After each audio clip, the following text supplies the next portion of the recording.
Ever since ChatGPT basically exploded onto the scene, AI has just been moving at this breakneck speed.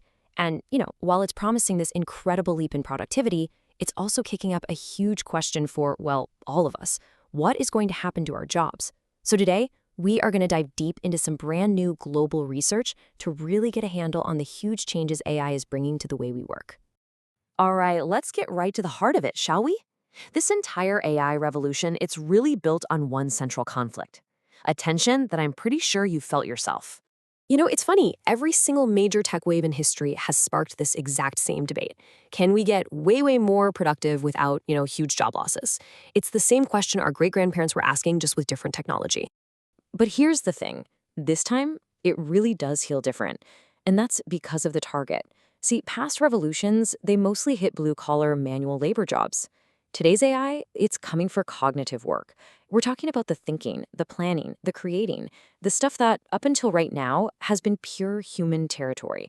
And that means it affects pretty much everyone, from the brand new analyst all the way up to the senior executives.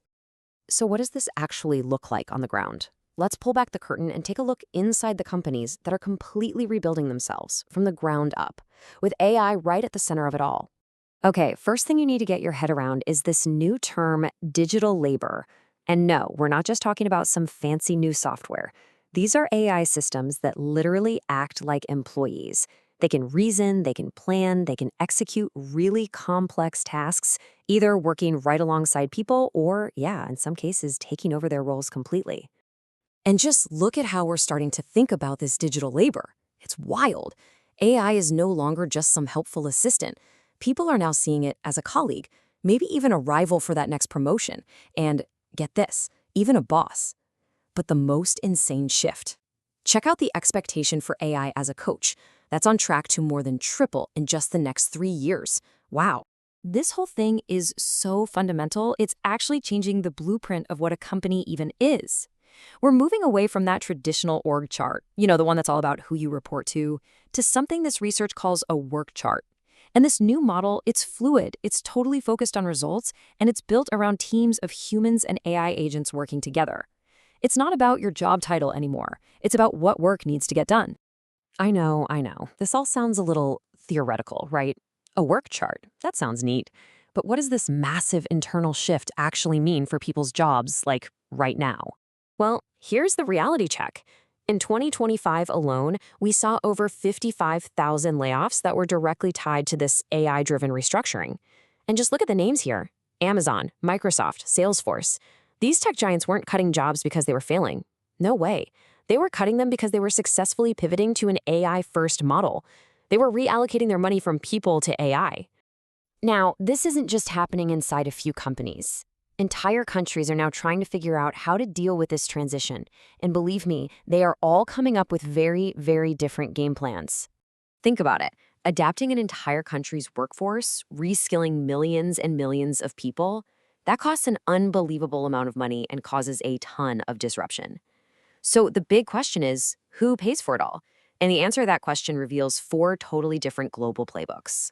So in the US, it's basically the market that absorbs the shock. It's a high-risk, high-reward model driven by private companies.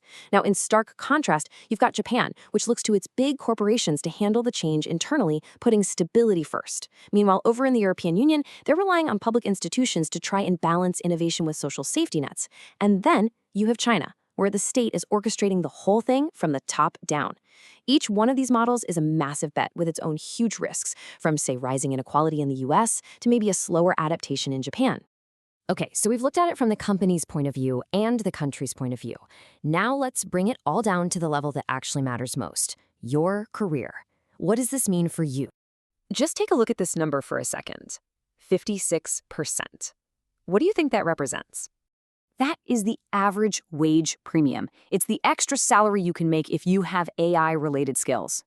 A massive PwC analysis, they looked at nearly 1 billion job postings, found that adapting to this AI era isn't just about keeping your job, it actually translates directly into a fatter paycheck. And here is exactly where that demand is coming from. Just look at the ridiculous growth for machine learning engineers, up almost 40% in 1 year. That growth absolutely dwarfs other engineering roles. I mean, the market isn't just whispering what it wants, it is screaming for these specific skills. But listen, it's not just about the technical skills. It's also about a new way of thinking, what the research calls the agent boss mindset. How willing are you, really, to trust AI, to manage AI agents, to see AI as a true partner? Look at the gap on this chart between leaders and employees. Why do you think that is? Leaders are adopting this mindset way faster, which tells you it's becoming a huge differentiator for getting ahead.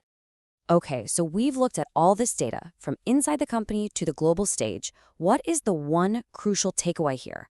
Let's connect all the dots and lay out a clear strategy.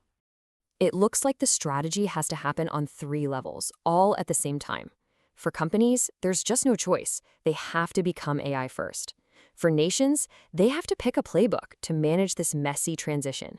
And for us, as individuals, the path forward is crystal clear. That old idea of being protected talent with a safe job for life, it's over. The new model is to become continuously upgrading talent. And that really brings us to the final and most critical thought from all this research. This is not about humans versus AI. It's about a totally new kind of competition. The future of work is not going to be defined by AI replacing people. It's going to be defined by people who use AI replacing people who don't. So the only question left is, which group are you going to be in?